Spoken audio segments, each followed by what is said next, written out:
Previously on Skull Ryan. When it comes to Spider-Man's villains, there's always one name that stands out to me as blatant, wasted potential. MacDonald Gargan, the insidious Scorpion. One of Spider-Man's most underutilised enemies, it annoys me so much how he's always treated like a joke when he's got the potential to be one of the scariest villains in all of Marvel. Spider-Man is one of the most powerful superheroes ever conceived, not because he's a buff powerhouse, but because all of his superpowers complement each other in ways that make him nearly unstoppable. He can outpunch you, outrun you, outjoke you in banter, and you can't even take him by surprise because of his danger sense. How the hell are you supposed to fight Spider-Man? The universe of 616 is quite lucky that despite what the Daily Bugle says, Spidey's on the side of good. But what if he wasn't? Well, thanks to the Scorpion, we can find out. Arachnid strength, speed, and a cyborg tail makes Mac as close to an evil Spidey as we're ever gonna get. Last time, we witnessed how Gargan fares against our friendly neighbourhood hero, so now we're gonna compare him to some more mighty Marvel masterpieces. Get ready to feel the sting of defeat. Our first stop on Gargan's rampage is here. Captain America issue 122, where Scorpion takes on the Star Spangled Man with a plan. We seem to be joining Cap at a bit of a bad time. He's upset that his whole life revolves around superheroing, and that he wears a flag that gets spat on just as much as it gets saluted. Jesus, was this book ahead of its time. Cap says here, there's no room in this world for heroes anymore. It's the age of the rebel. The kids are more into Punisher than Superman, and it's starting to grind on Cap's gears. Steve can't get any sleep through his own moaning, so he cracks on with his day, but he's so wound up he's snapping at any little thing. It'd be a bad idea to piss off Cap today, wouldn't it? Well, bad ideas are Scorpion's forte. There's the bastard now. Prison's been good to him, he's looking shredded. But he doesn't want to go on a poison-tailed terror spree until he can be sure he's back at full power. He needs a test victim. Oh, perfect, there comes a guy now. Blondie over here is going to get a piece of the Scorpion. But this guy's clearly got some balls because he fights back against Mac. Clearly, this fella doesn't know who he's dealing with. Scorpion slams his head sideways. Mac also almost steals the guy's briefcase, but police sirens scare him off before he can take his prize. To be fair, this fella got lucky. Gargan's got no qualms over killing, just ask Jonah Jameson. Maybe he's saving his bloodlust for Spider-Man. After all, it was that little nerd who put Mac away. Oh, hang on. Perhaps it's actually Scorpion who doesn't know who he's dealing with, because this buff blonde dude that Mac terrorised, that was Steve Rogers. And now Captain America is gonna knock the Scorpion red, white and blue. But he'll have to find him first. Not like that Scorpion suit would fit under his day clothes, unless he did what the Thing does and wore an overcoat. Oh my god, there he is, he's getting into his car. Follow that wagon. Do remember, it was pure chance that Gargan roughed up Cap. He's actually been hired to target S.H.I.E.L.D. agent Sharon Carter. But when Max spots the Star Spangled Stooge on his tail, patriotism takes priority. And this time, Steve is ready to rumble. A sucker punch on the street is one thing, but in a real brawl, it takes more than raw strength to win a fight. Still though, dude, anyone who gives Spider-Man a hard time isn't to be taken lightly. Gargan's got the advantage. His pincer-like grip just might crush Captain America's head. America's hero is outmatched in strength, but not in cunning. He bends a tree back all the way and smashes Gargan's face, proving Cap's bark is worse than Gargan's bite. Does Mac have a glass jaw or what, mate? Cap doesn't even have super strength. And even more embarrassing, this isn't the only time S.H.I.E.L.D. beat tail. But we'll get to that later, next. I friggin' love Daredevil, but there's no way he can handle the Scorpion. If a villain gives Spider-Man physical trouble, then they should walk all over Matt Murdock. But one of my favourite things about Hornhead is his lack of super strength. It makes his fights more gritty. Let's see how the Blind Wonder gets on in Daredevil, issue 82. Imagine if the Daredevil movie had Ben Affleck talking like these dialogue boxes as he flipped around the city. What's life for if not high living? Ooh, bad pun, Mr. Murdock. Maybe then we wouldn't have needed the director's cut. As Hornhead talks to himself while clambering on the rooftops, his lady friend and partner in crime, the Black Widow, receives a distress call from her butler, Ivan. I can guess what panel you're looking at right now, dude. But all Ivan can report is that Widow should beware. The Sting? Could it be? Swarm is coming to town. No, it's probably just the Scorpion. Either way, the Widow ventures off to save her lovely assistant. Little does she know, it's all a trap. A trap set by a mysterious man and his murderous mercenary, the Scorpion. Really, Natasha, one hit and you're out. Real Avenger material right there, love. Sit down. Whoa, hang on a second. A woman main character? In my comic book? Hell no, dude. Now that Natasha's in the grasp of Gargan, the real fun can begin, because she's used as bait for the man without fear himself, Daredevil. Ivan's unconscious body is dropped off at Murdock's own home, alongside a note challenging his anti-Christian alter ego. Matt can't turn a blind eye to this. At Central Park, there's a snake in the grass, and that snake's name is Scorpion. Stick trained Daredevil to fight undead ninjas, and the Scorpion might be a little bit above his pay grade. All Daredevil can do is dodge. There's no way an average Olympic level athlete could survive the sting of the Scorpion. Gargan's words sting as much as his tail when he calls out Daredevil not by his hero name, but by his secret identity's profession. Does Gargan know the man behind the mask? It's enough to shake Murdock out of his battle-focused concentration, and one sharp blow from Scorpion is all Double D can take before everything goes dark. Well, he's blind, so it was dark anyway, you know what I mean. Scorpion's got Daredevil in the sights of his high-tech blaster gun. Where did he get this? But before the killing sting can be stung, Mac goes blank. Then he just legs it. He had Daredevil at his mercy. What is the Scorpion doing? Why's he got a gun? This isn't your usual Gargan caper, is it? Daredevil gives chase and follows Scorpion's scent all the way to, hang on to your hats, the World Trade Center, remember that? Gargan scales the towers, and to keep our Scarlet Satan at bay, he's got the Black Widow right in his pincers.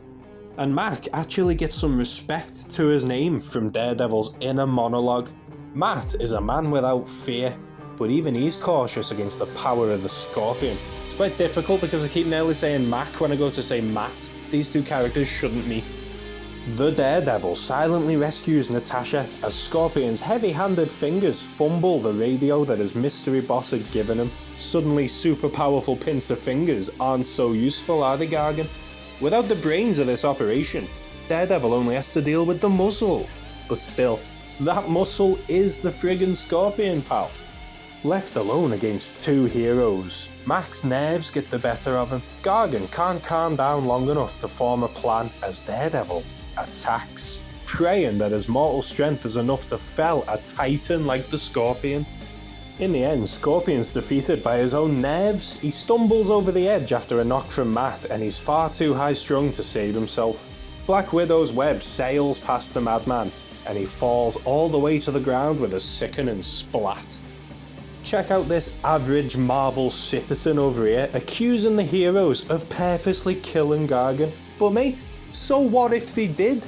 Mac Gargan was an asshole. Jesus, tonight the next issue even shows Gargan's corpse getting carried away. I suppose that's it, video's over. Go home. Hey JJ, I've got good news mate, Scorpion's dead. Or is he? Because he's soon back in action in Captain America 152. This is the one he mentioned when we were reading Spider-Man. Let's see what happened there. We're going to have another red, white and blue bloodbath featuring Mr. Hyde. He's weird. Have you seen him?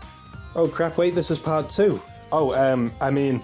Issue 151. Panic on Park Avenue. The Scorpion hangs loose. What does he play on a skateboard or something?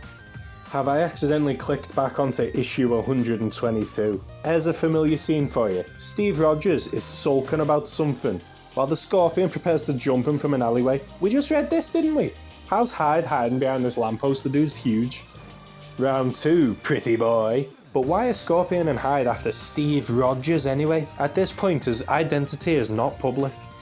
Well, this fight goes a lot better for Steve. He kicks both villains' asses and manages to escape without either suspecting he's more than he seems. He's gonna trigger Gargan's PTSD with this fight banter though. Who does he think he is? Spider-Man. Here's a cheeky little nitpick for you. Steve doesn't recognise Gargan. Listen, I know Steve fights all manner of madman, but it's only been about 30 issues. That's nothing in the grand scheme. Gargan and Hyde hit at Steve to get revenge on S.H.I.E.L.D., but Rogers hits back pretty hard, so instead, they're gonna go and dance with Sharon Carter. Right, did the writer of this issue even read issue 122? These are very similar so far.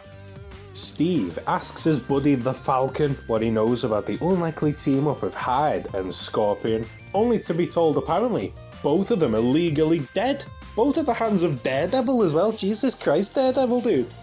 But why would we take Sam Wilson's word on this? Neither Mac nor Hyde are Falcon villains, so we're better off getting the story from the mouths of the vile villains themselves, starting with how they're even alive. Months ago, Gargan found himself busted free from prison by what I'm going to refer to as a Pokeball. Someone captured the Scorpion, but instead of giving him a nickname and sending him to the PC, he was instead sent to this strange manor. Months of time stolen from him, encased in glass that he easily shatters.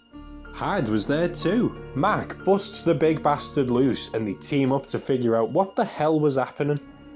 They stole a car and ran amok, and now they think they know who's to blame for the months of missing time. The agency, known as S.H.I.E.L.D. Gargan theorizes they were tests in some sort of new super prison, and he's eager to pay the peacekeepers back. Just a side note, it wasn't S.H.I.E.L.D., it was this nerd, Mr. Klein, aka the Assassin creative name mate. But this is Scorpion's video. Does anyone want a Mr. Klein supervillain showcase? I didn't think so. Hey mate, Future Ryan here, editing this piece of crap, and I get it now. Klein kidnapped Hyde and Mac Gargan and sent robot duplicates out to fight Daredevil. That's how Mac is still alive. What a needlessly complicated explanation. Very classic Marvel. Oh. All of New York, yet Cap and Falcon bump into the dangerous duo almost immediately.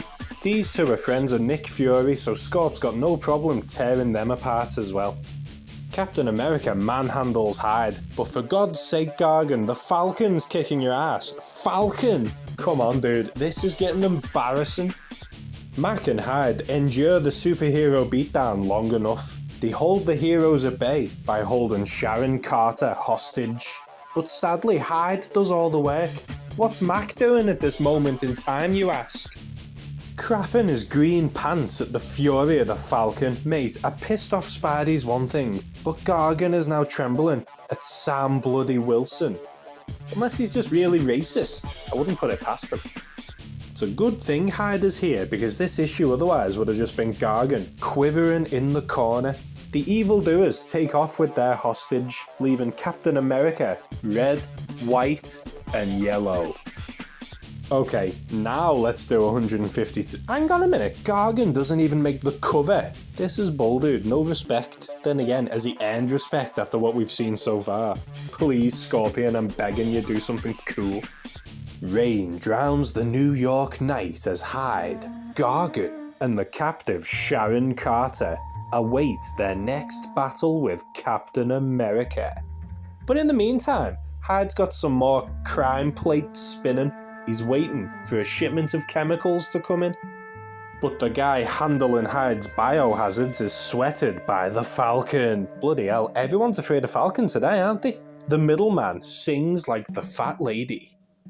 Then the Falcon calls in his eagle. Captain America decimates the Scorpion, which I think's a bit of bull, because in the comics, Cap doesn't have super strength, he's just Olympic level, and Scorpion has the proportional strength of a scorpion, for Christ's sake. This panel's really fun though. Gargan coils his tail up into a cute little cushion to soften his fall. I suppose it would be quite nice having a chair wherever you went, but the tail's cybernetic, so no way is it comfy to sit on. And as usual, the guy whose name is on the cover of the book wins the fight. Cap lassos the Scorpion so tight that he can't even use his tail, and then without his built-in weapon, Scorpion gets pinched. So, he couldn't handle Daredevil, Black Widow, or Captain America, all heroes who lack superhuman strength. And the spider-powered teenager was also a bit too much for Mac to handle. But has he learned his lesson?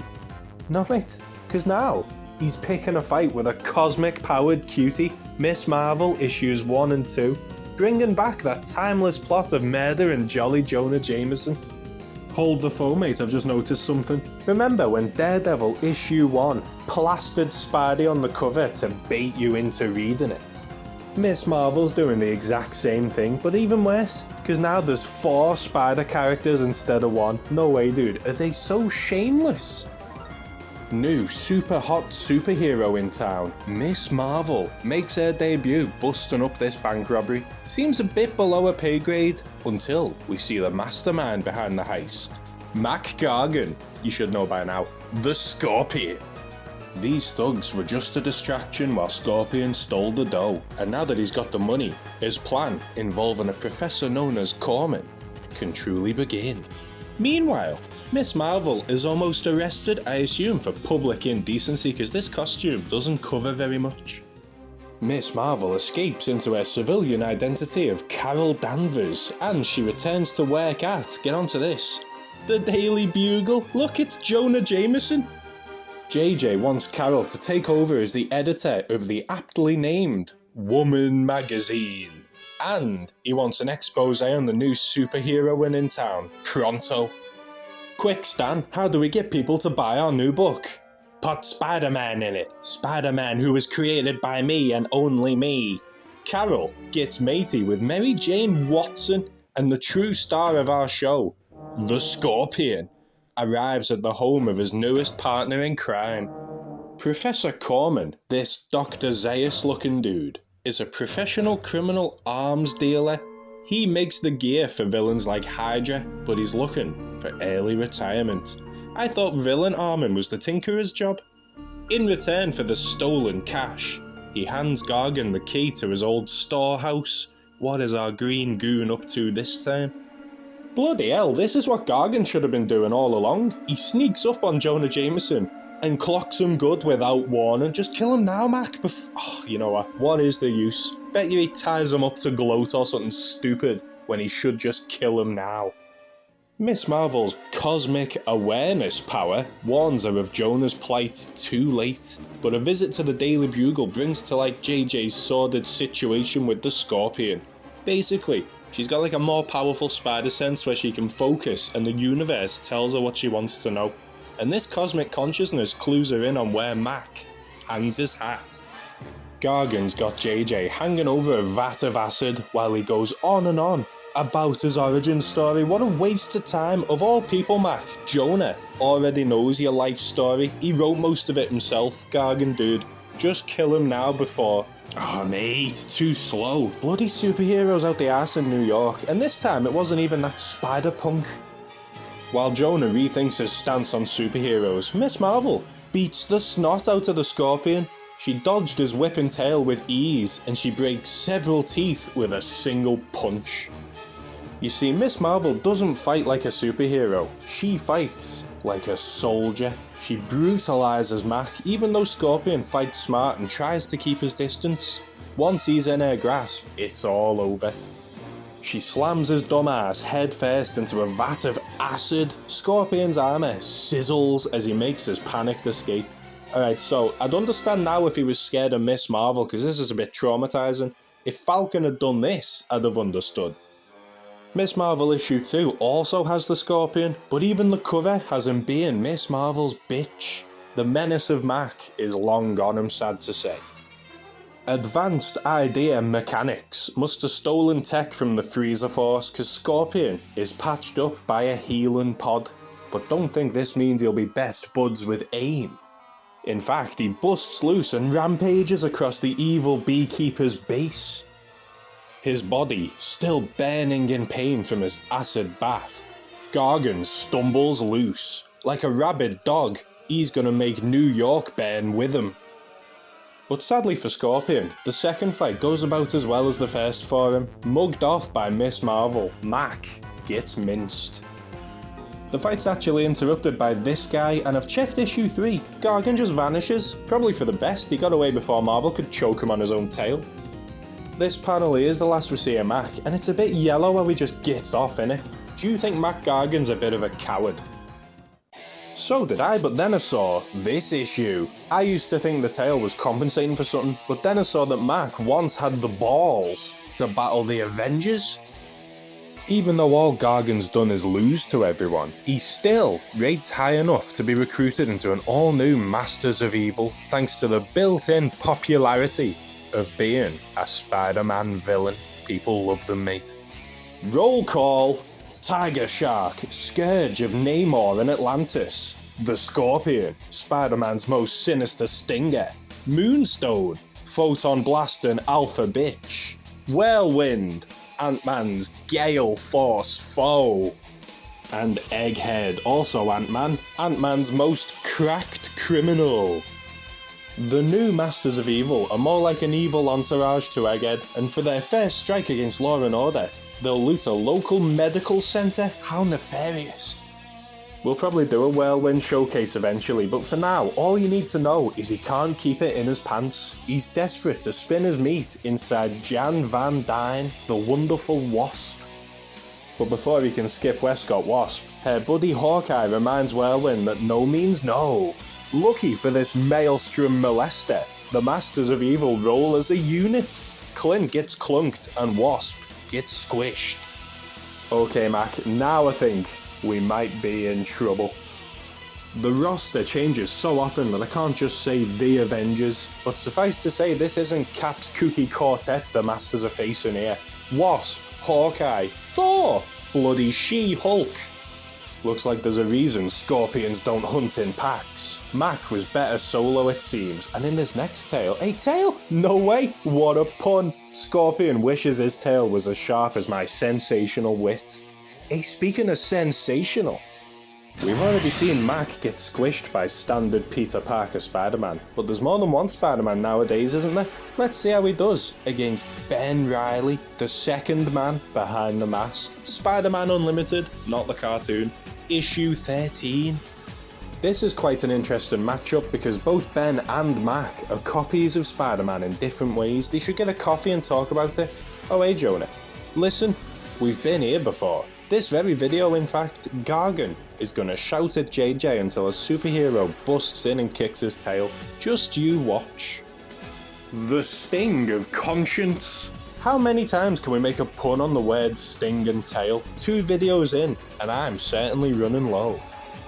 Yep, any second now, Spider-Man or Captain America or, I don't know, the Dragonfly is gonna kick down Gargan's door and save old Flat Top. I guarantee... Oh god, he actually got him. Finally. New York City is in an uproar over its favourite billionaire's disappearance, especially his home office of the Daily Bugle, with the chief taken under mysterious circumstances. Robbie Robertson thinks they might need a hero, so he hires one, Luke Cage, Power Man, who uses his powers for profit. The cops finger Gargan for the kidnapping, and for a video about Scorpion fighting other superheroes, it looks like I'm getting 2 for 1 in this. What a deal. Meanwhile, the sensational Spider-Man isn't just hanging around. Even though JJ hates his guts, Ben feels he has a responsibility to help.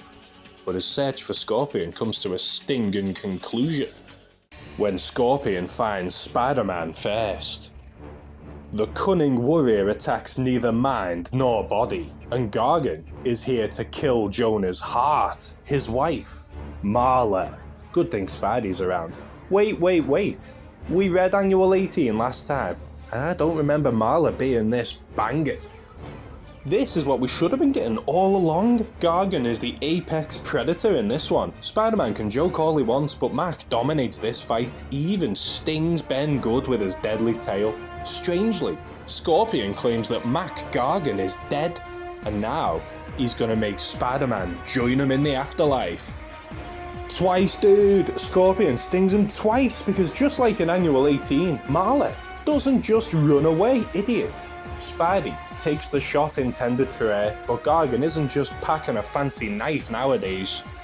Scorpion's new tail secretes an acidic neurotoxin. In 24 hours, even the superpowered Spider-Man will die to the venom. But Gargan doesn't want to wait that long. He's gonna squash the bug right now. All our hero can do is run. Matt Murdock cameos in this issue, but he doesn't get his hands dirty. Lucky for the Scorpion, after last time. But that was the old Scorpion. Now, Mac is on the up and up. He's actually winning. And when he's warned Luke Cage is on his tail, Gargan faces the steel-skinned sleuth man to man. With money from his employers, Gargan tries to buy Cage out, but the hero can't be hired to turn a blind eye to crime. But again, Scorpion laments the death of Mac Gargan.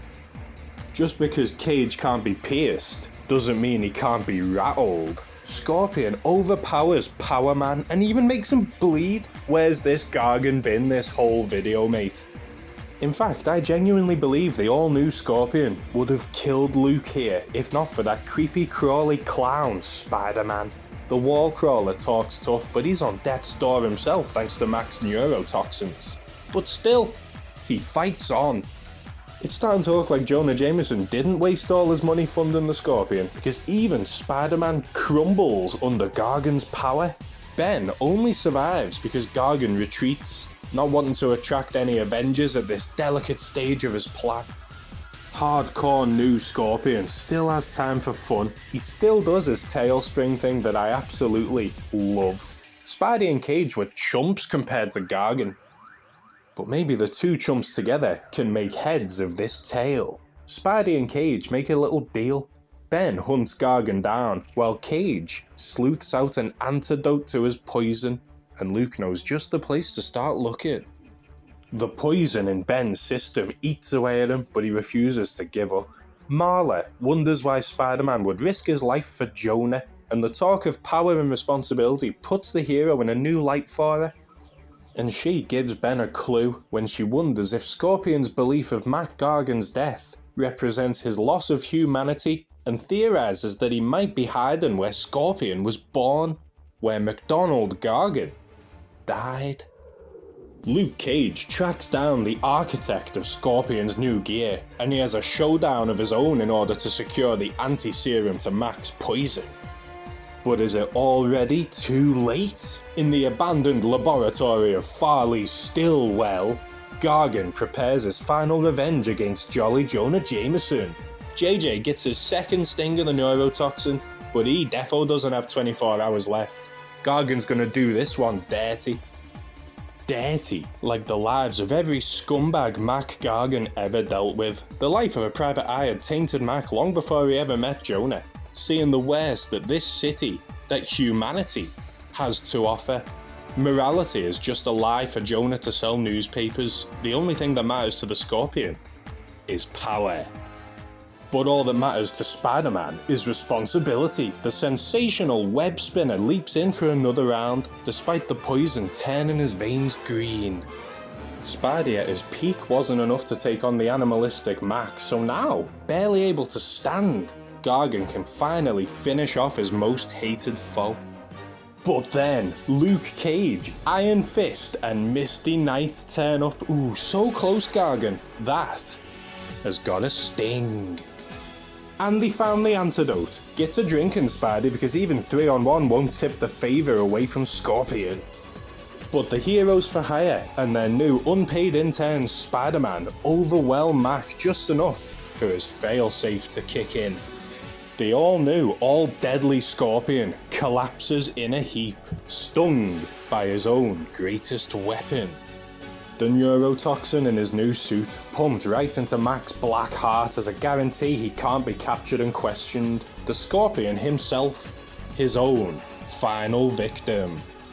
But this is a comic book, of course he's not really dead.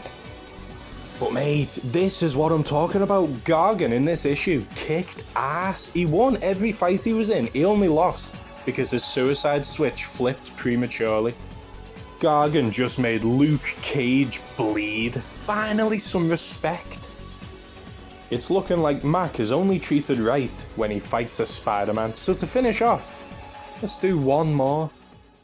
MacDonald Gargan may look like a man, but he lost his humanity long ago. Because of this, for our final fight, I think it would be cool to see him go up against a more bestial Spider-Man, and my wish gets granted in Spider-Man 2099 from 2014, Issue 3. The backstory is Miguel O'Hara has been trapped in the past. He's working at early Alchemax alongside his grandfather, Tiberius Stone, and Harry Osborn's wife, Liz Allen. It's all a big shocking mess. Miggy's boss, Liz, has recently secured a couple dozen Spider Slayer robots that she intends to sell to a dictator in the faraway land of Transibal. That's a bit evil, isn't it, Liz? What the hell, dude? Miguel O'Hara, being a bit of a Spider-Man himself, doesn't like the idea of anyone having Spider Slayers. But hey, Liz is the boss. So he and his future granddad Tiberius fly out to the war-torn Transibal, with Stone theorising that once the rebels see the Spider Slayers, all the fight will be taken out of them. Depends really on what model of Spider Slayers we're talking. The huge ones from the 90s cartoon, or the goofy Jonah bot from Amazing issue 25. The two land and meet the buyer, dictator Jal Fahad Dar. But before any money can change hands, it all kicks off. The rebels attack, pinging Miguel right in the skull. He's not got a spider sense, remember. Venture, the Specialist, Vulture, Flipside, Venom. None of those guys could take down Spider-Man 2099, but this random Middle East sniper shoots the shock out of him. Tiberius is kidnapped, but they don't need two hostages. Miguel's killer lines up the final shot. But Conchata O'Hara didn't raise no quitters. Like in Back to the Future, if Tiberius dies, Miguel stops existing. Good thing he's planted a mini tracker in his dear old granddad. It's time to suit up, but before Miguel can make a rescue, the Scorpion beats him to it. Jesus Christ, Mac, what have they done to you? He looks hideous. Was the artist's only reference from the Amazing Spider-Man movie game. Gargan has been upgraded by Alchemax and sent out to save Tiberius by any means necessary. And if we know Gargan, and I think by now we do, we know that that means a bloodbath. When Spidey 2099 attacks, Scorpion doesn't realise it's not the usual Spider guy he's scrapping with. Bad news for Miguel, because Scorpion really hates classic Spider-Man. And he's not the only villain intending to slay a spider. The Spider Slayer robots that Miguel himself brought to this country all arrived to back up the official Alchemax representative, Mac Gargan. Good shocking going, Spidey. Issue 4's got a cool cover though. So Gargan was rebuilt by Alchemax to join their Spider Slayer division, and Max says it's cause he knows spiders and he knows robots. We've read a lot of Gargan this month, and not once has he tinkered with robotics. He didn't even make his own cyborg tail. Stillwell did. The Slayer bots form an inescapable arena as Gargan tries to make his dream come true. But look what Miguel says here. History always depicted Scorpion as a minor annoyance for Spidey at best. 2099 shows no respect, and after Gargan's performances in some of these books, can't really blame him, can we? But the Alchemax enhanced Mac can take a punch, and he can deal them out too, because his new tail blasts laser beams. Very cool, very futuristic. I like it. Miguel uses his holographic futuristic watch to ditch his suit and dodge the Slayers, but Hyde only gets Gargan more sadistic. He orders the Slayers to target civilians instead. Unless Spider-Man returns to the battlefield, innocents will die. Truly, Scorpion's heart only pumps poison through his veins. Fortunately, Miguel has a plan to save the civilians and himself.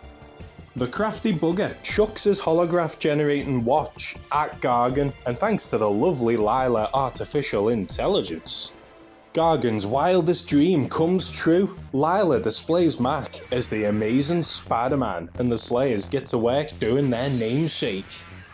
Slain by his own Slayers. How ironic. But until he was outsmarted, Gargan kept pace with Miguel easily. I would even say he could have won this one had it been a fair fight, but supervillains don't play fair, so why should the hero? And that's what I love about Miguel, he's got a more hard edge to him. Okay, so now we've witnessed Scorpion battle a handful of different heroes, and the thing that remained constant throughout most of these was Mac being strong of body, but weak of mind. He can throw cars at people easily, but the second someone startles him, he runs away with his tail between his legs. It seems that's more a Mac Gargan thing than a Scorpion thing, because in the story when he believed he was pure Scorpion, he kicked raw arse, mate. If he could split his personas apart, his Scorpion side would rock Spider-Man's world. But overall, maybe the whole Scorpion thing was a bad idea in the end. He starts most of his fights with the advantage in strength and speed, but he always seems to lose his bottle halfway through. Maybe if Gargan had a partner, someone to cheer him on, to tell him what to do when he starts panicking. Someone or something to make Gargan into the vile villain he was destined to be. Something to really turn Mac into a menace. To really bring out the venom from the Scorpion. Next time.